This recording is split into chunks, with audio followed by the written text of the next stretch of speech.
Hey guys, this is Red Kayak Chapter 25, Part 2. The newspaper reporter, Craig somebody, the guy who interviewed me after I had rescued Ben, called again, but I wouldn't talk to him.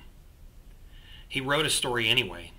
In fact, there were several newspaper stories, including one in the Washington paper, but I didn't read a single one. My parents did. I heard them shuffling the papers and talking. "It's like a nightmare," Mom complained when she didn't think that I was listening. My mother also cooked up a storm in the first few days after the hearing. All my favorite things: creamed chicken, steak on the grill, fried rockfish, chocolate chip cookies. Wasn't a reward. She was just trying to bolster my mood and keep my spirits up, and maybe my courage too, but I wasn't very hungry. Here's the surprising thing. Dad came into my room to talk with me every evening after dinner. "Are you doing okay?" he'd ask. Or, "Is there anything we can do?" And one night I gathered my strength and I asked Dad, "Will you ever forgive me for what I did?" "Ain't nothing to forgive," Dad replied. "You didn't do anything wrong, Brady. Everybody says things that they don't mean, and in the end, you done the right thing like I told you." He took a seat on the end of my bed where I was already sitting cross-legged and rubbed his hand over his chin the way he does. "You know, your mother once told me the same thing, Brady, after she left us at that time." I said, "They ain't nothing to forgive. Losing a baby that way?" He shook his head. "It ain't written down anywhere how to respond to a thing like that. I told Dee, I said, you needed to get away for a while, and then you come back. Brady, I couldn't fault your mother for that. My love for her runs too deep, just like it does for you." My eyes were filling up. "I'm so sorry, Dad." "I know you are."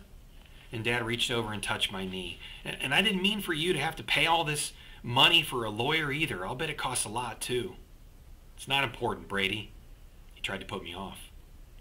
"Tell me, Dad, how much? I feel like I have the right to know." He sighed. "Well," he said, "a flat fee of $1,000, but you know, the money ain't important."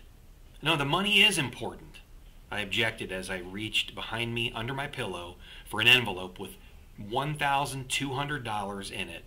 Carl had driven me to the bank so I could withdraw the money from my account.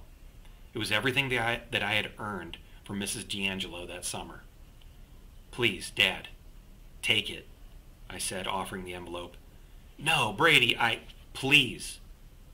I knew the money was gratefully received. My parents needed that money. Why should they suffer because of what my friends and I had done? But you see, even that gesture drove a dilemma through my heart, because I also felt that I should have given all that money back to Mrs. D'Angelo. True, I wasn't the one who drilled those holes, but I still suffered from the question. How could I keep anything from Mrs. D'Angelo after what I had been taken from her? The weeks between the hearing and the next court date dragged by slower than any doldrums I had ever encountered. I forced myself through a couple more books for school, shot a lot of baskets in the side yard. I tried to anyway. And then my cousins from Rhode Island came down with Aunt Janet for a few days.